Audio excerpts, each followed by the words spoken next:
Assalamualaikum warahmatullahi wabarakatuh.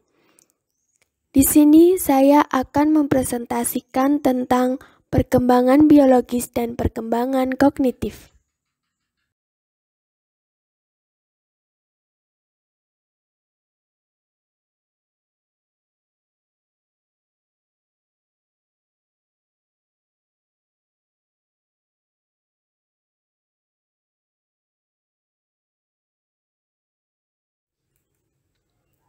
Perkembangan biologis. Di dalam perkembangan biologis, ada 5 poin yang akan dijelaskan. Yang pertama, potret remaja. Yang kedua, pengaruh faktor genetik terhadap perkembangan remaja. Yang ketiga, interaksi faktor bawaan, lingkungan, dan perkembangan. Yang keempat, ciri umum pertumbuhan fisik pada remaja. Dan yang kelima, pubertas.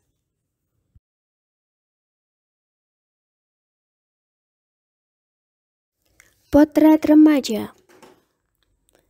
Ini merupakan salah satu contoh dari masalah-masalah remaja.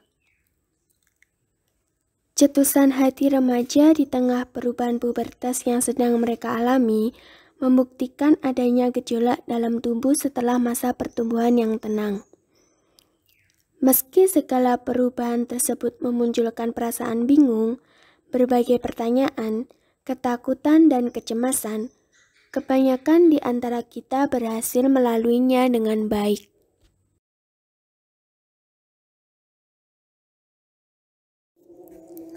Pengaruh faktor genetik terhadap perkembangan remaja. Ada 3 pengaruh faktor genetik terhadap perkembangan remaja, yaitu sifat dasar gen, metode yang dipakai para ahli genetika perilaku, dan temperamen.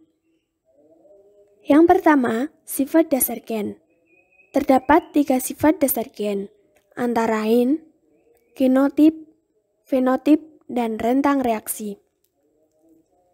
Genotip adalah warisan genetik seseorang, material genetika aktual yang sebenarnya ada.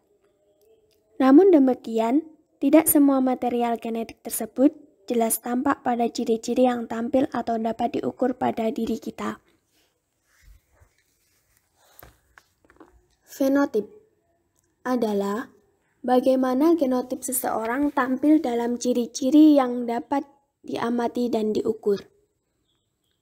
Rentang reaksi adalah rentang jumlah kemungkinan fenotip untuk setiap genotip, yang menunjukkan pentingnya peran pembatasan ataupun pengayaan lingkungan. Yang kedua yaitu metode yang dipakai para ahli genetika perilaku. Genetika perilaku adalah studi mengenai kadar dan hakikat dari landasan hereditas suatu perilaku. Para ahli genetika perilaku berasumsi bahwa perilaku ditentukan oleh interaksi antara faktor herediter dan lingkungan. Yang ketiga yaitu temperamen. Temperamen adalah gaya perilaku dan cara berespon yang khas yang ditampilkan oleh seseorang. Ada 3 macam kelompok temperatur, yaitu anak bertemperamen mudah, anak bertemperamen sulit, dan anak bertemperamen lambat menghangat. Yang pertama, anak bertemperamen mudah. Biasanya memiliki suasana hati positif, mudah mengikuti aturan atau kegiatan keseharian umum, dan mudah menyesuaikan diri terhadap pengalaman baru. Anak bertemperamen sulit cenderung bereaksi negatif dan banyak mengeluh atau rewel. Kegiatan rutin kesehariannya tidak teratur dan lambat menyesuaikan diri dengan pengalaman baru. Yang terakhir, anak bertemperamen lambat menghangat, menunjukkan tingkat kegiatan yang rendah agar bereaksi negatif, menyesuaikan diri agak lambat dan suasana hati dalam intensitas yang rendah.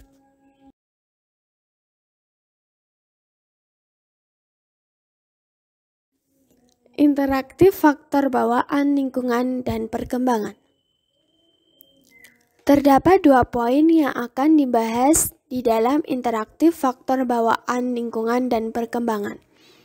Yang pertama, interaktif genotif pasif lingkungan, genotif evokasi lingkungan, genotif aktif lingkungan, dan yang kedua, pengaruh lingkungan yang terbagi atau tak terbagi.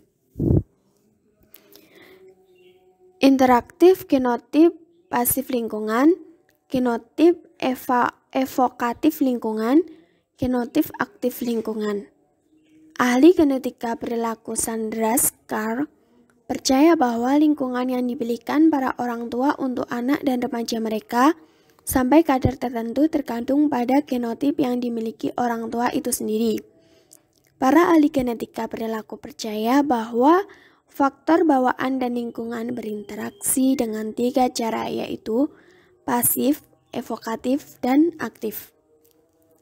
Interaksi genotip pasif dengan lingkungan terjadi saat orang tua yang memiliki hubungan genetis dengan anak memberikan lingkungan pengasuhan pada anak.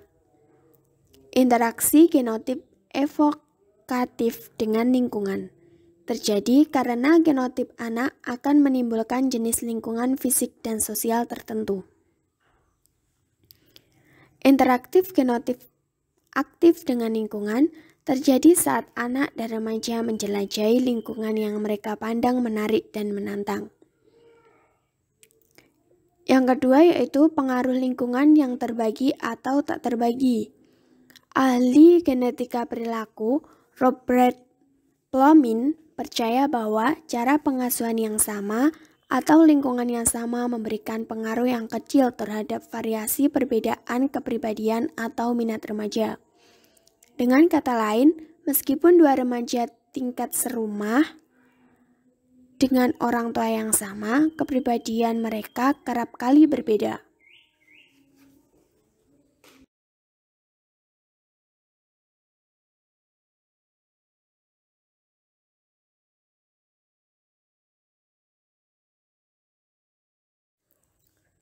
Ciri umum pertumbuhan fisik pada remaja.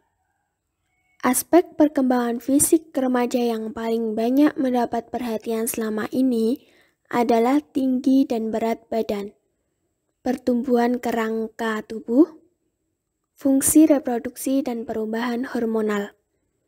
4 kurva tumbuh kembang, yaitu pertumbuhan fisik umum, organ reproduksi, otak dan kepala, serta kelenjar limfoid.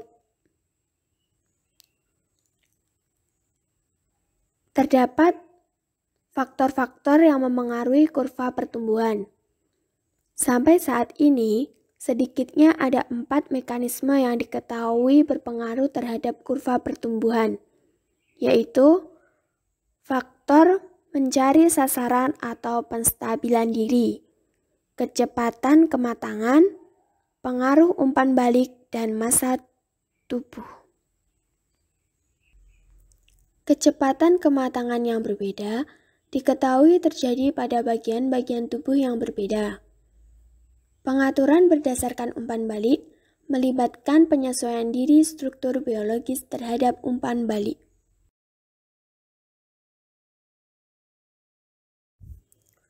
Pubertas. Di sini ada 3 poin yang akan dibahas. Yang pertama yaitu batasan dan determinan pubertas. Kedua, perubahan hormonal. Dan ketiga, perubahan fisik. Pubertas adalah perubahan cepat pada kematangan fisik yang meliputi perubahan tubuh dan hormonal yang terutama terjadi selama masa remaja awal. Faktor-faktor yang berperan dalam terjadinya pubertas adalah faktor genetik, faktor massa tubuh, faktor mutu makanan. Perubahan hormonal. Hormon adalah suatu substansi kimiawi berkekuatan besar yang dikeluarkan oleh kelenjar endokrin dan dialirkan ke seluruh tubuh. melalui pembuluh darah. Perubahan fisik. Di antara perubahan fisik yang terjadi, yang paling tampak nyata semasa pubertas adalah meningkatnya tinggi dan berat, serta kematangan seksual.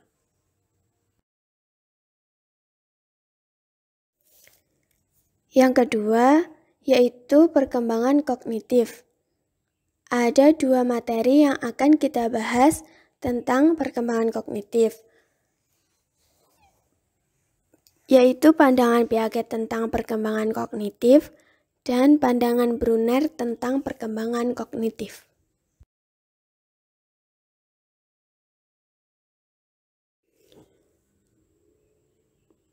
Teori perkembangan kognitif yang pertama dikemukakan oleh Piaget.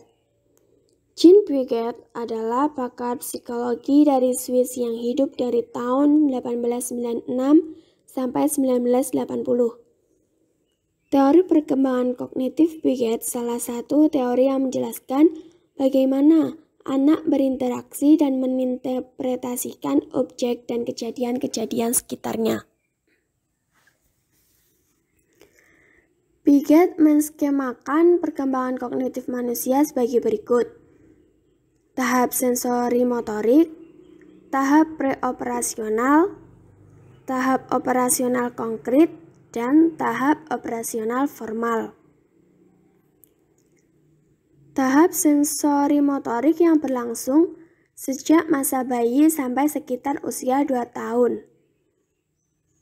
Pada tahap ini, bayi membangun pemahaman akan dunia dengan mengkoordinasikan pengalaman inderawinya dengan gerakan fisik, motorik, sehingga disebut sensori motorik. Tahap preoperasional berlangsung sekitar 2-7 tahun. Ini merupakan tahap perkembangan kedua Piaget. Dalam tahap ini, anak mulai menggambarkan dunia dengan kata-kata, bayangan, atau gambar. Tahap operasional konkret. Menurut Piaget, operasi adalah hubungan-hubungan logis di antara konsep-konsep atau skema-skema. Sedangkan operasi konkret adalah aktivitas mental yang difokuskan pada objek-objek atau peristiwa-peristiwa nyata atau konkret dapat diukur. Proses-proses penting dalam tahapan ini adalah pengukuran, classification, decentering, reversibility, konservasi, dan penghilangan sifat egosentrisme. Tahap operasional formal. Ini berlangsung pada usia 11-15 tahun. Ditinjau dari perspektif teori kognitif Piaget, maka pemikiran masa remaja telah mencapai tahap pemikiran operasional formal. Pada tahap ini, anak sudah mulai berpikir abstrak dan hipotesis.